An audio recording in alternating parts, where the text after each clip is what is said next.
we're going to need some good vibes because I'm about to roast all these books.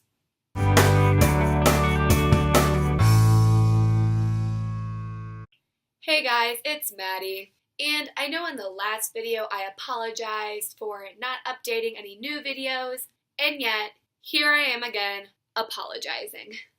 I actually have had a bunch of medical issues with my back, and then I got a concussion and a huge black eye.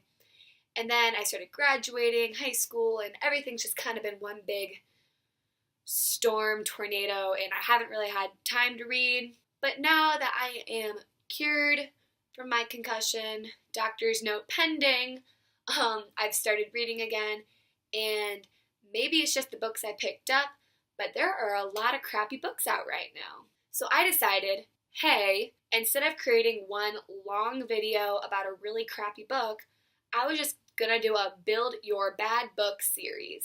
It all started when I picked up this bad boy right here. I was super excited. I was like, vampires, yes. Older, mysterious man vampire, yes. Young girl who knows about the world, swing. But then I got to page 4 and go, oh my god, this sucks. Why did I do this to myself? Why did I buy this book? But then I gave myself a little freeway because this book was $2 at Savers. So then I picked up another book, and I got this book at Savers too. And while it's not the worst book I've ever read, it definitely doesn't even make my top 100. Like, if I could return this book, I would, but I can't because I've written all over it. So in building a bad book, if you want to be a successful author or writer, there are 3 crucial steps you need to nail. Step 1 is beautifying the book. Step 2, picking out characters who don't suck. And step 3, killing the cliches. So step 1 is one of the most important aspects of a book. Yes, there's the whole saying, don't judge a book by its cover, but we all know that actually relates to people and was created for people, not for books. I know I'm judging every single book I buy by its cover. If it doesn't have an intriguing looking cover, or if it's something I'd be embarrassed to carry around, there's no way I'm picking that book up. I don't care if it's the best book ever written in the world. If it has some weird crap on the front of it that I don't like, I'm not picking it up, I'm not buying it. So you can take your saying, don't judge a book by its cover, or you can understand the reality that, yeah, that's how things work and that's how books sell. For part B of beautifying the book is your font. I know I'm not the only book reader out there when I say if the font is too large or too small, that determines whether or not we buy it. Actually, with the 2 books I showed you earlier that were the reason I started this video, the font sizes were not intriguing at all for me. In this story, the words run from the top of the page to the bottom. There's no white space, so it's just a lot on the eyes going into it. The font size is also super small, like 0.8 or something. It's for someone who wears glasses, it's very hard for me to read. But then with this book, the font was a little large for me. Not like in your face large, but it was larger than I was used to, and the spacing was off. It wasn't like a space and a half. It looked kind of double spaced to me, which was kind of a turn off when I was reading it. I was really distracted by all the whites trying to follow the sentences. It made it harder than it should have been. Moving on to part 2, not having your reader hate your character. So for starting off, the simplest rule, and I mean simplest as in it's your go-to. It's the very plot and essence and soul of your book.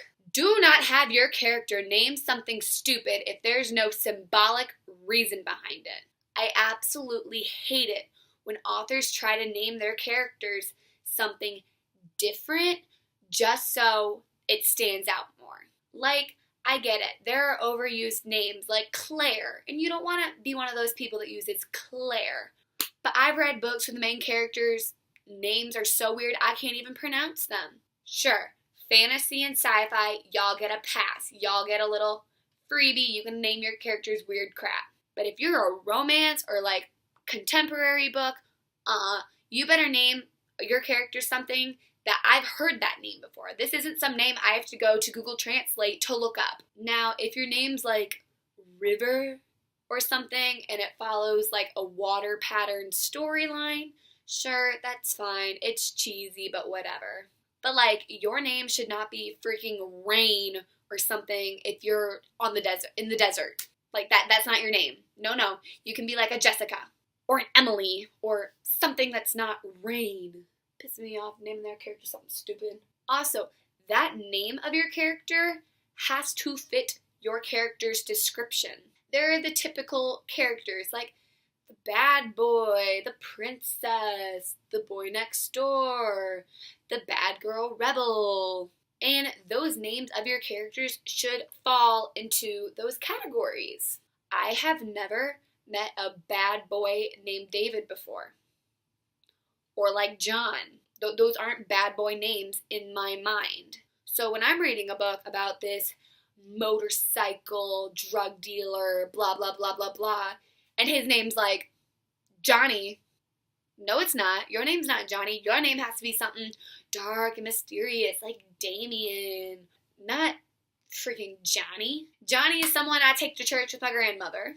And moving on with those character names, not only do those names have to be relatable to the character, but the character in itself has to be relatable to the reader. I've read so many books where the characters never cry or they can't stop crying. I can't relate to a robot, but I also cannot relate to the goddamn ocean of your tears, sweetheart. Like, to use a poor example, I love The Hunger Games, but I'm a Gale fan. And I'm not a Gale fan because he's the masculine of the two choices Katniss has, but because he actually does something relevant in the book. Like, just because your girl is a strong, independent woman doesn't mean the guy has to be some weak baby you gotta babysit. Like, Katniss is out here trying to survive the games, and then here's Peeta, like, painting himself into the ground. Peeta, get your ass up. Let's go fight some people. I can't watch you. I can't monitor you while I'm trying to save myself. I'm sorry for cursing.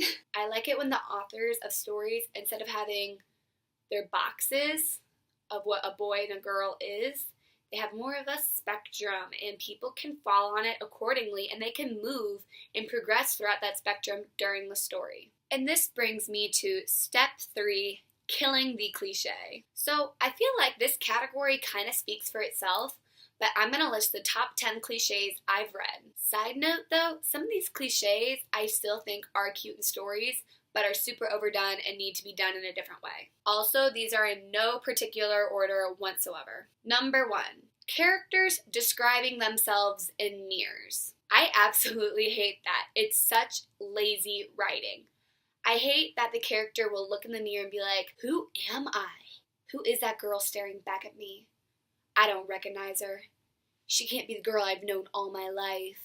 Cliche number 2, blaming bad behavior on bad parenting. Yes, I understand how that factors in somewhat. If you have a bad childhood growing up, you might not be the best kid. But oh my gosh, that's not an excuse. You don't always have to have your bully have bad parents or live in an abusive household. Sometimes people are just innately bad and their parenting styles have nothing or zero to do with that. Honestly, I'd love to read a story about some bad villain character and their parents are the sweetest person on the planet. Cliche number 3, referencing other pop culture trends. Star Wars. Hating on Justin Bieber. Oof. Number 4, The Chosen One.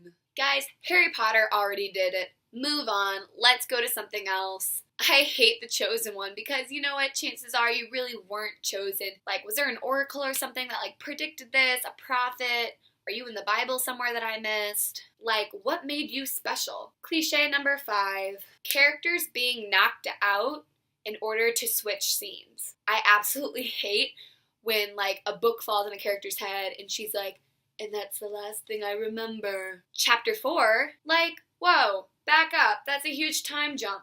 Like, I get it. Sometimes you need that time jump and you need something to happen to get to that time jump. But really, it's just so predictable and boring when that character gets knocked out and blacks out, passes out. It's lazy writing. Be more creative than that. Number 6.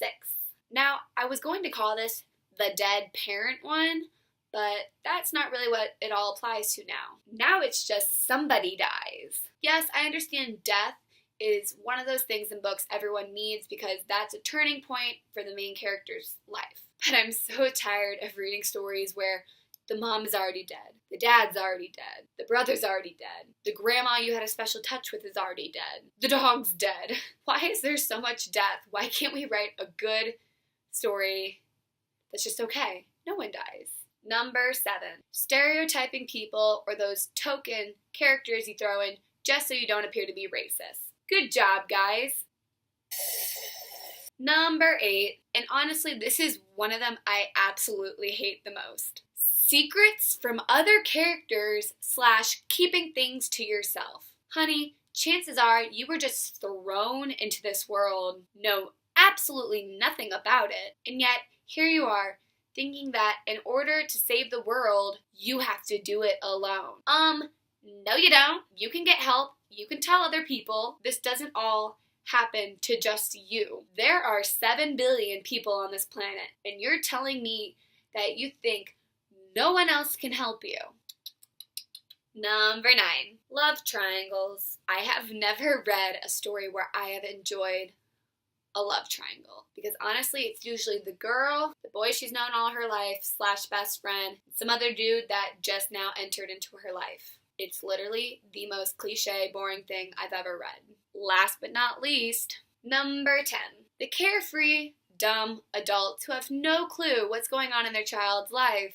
They're just totally fine with the fact that their kid's out at 3 in the morning breaking into a bank because it's for the greater good, and they have no clue where they are. I'm one of those kids who fortunately does not have a curfew because my parents trust me. Also, I'm 18, so they can't really tell me what to do anymore. But the fact of the matter is, if I was a 16-year-old girl hanging around with some new bad boy I've never met, there is no way on God's green earth they would let me get into my minivan and drive off at 3 in the morning. Hell no.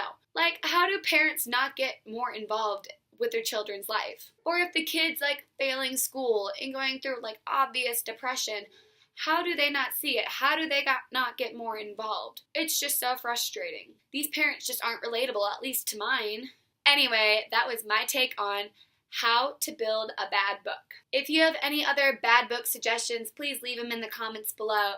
And don't forget to give me a big old thumbs up and hit subscribe. Peace out from a Herondale. Shoot. It's not going. It's not going. Ooh. Fire! Oh no.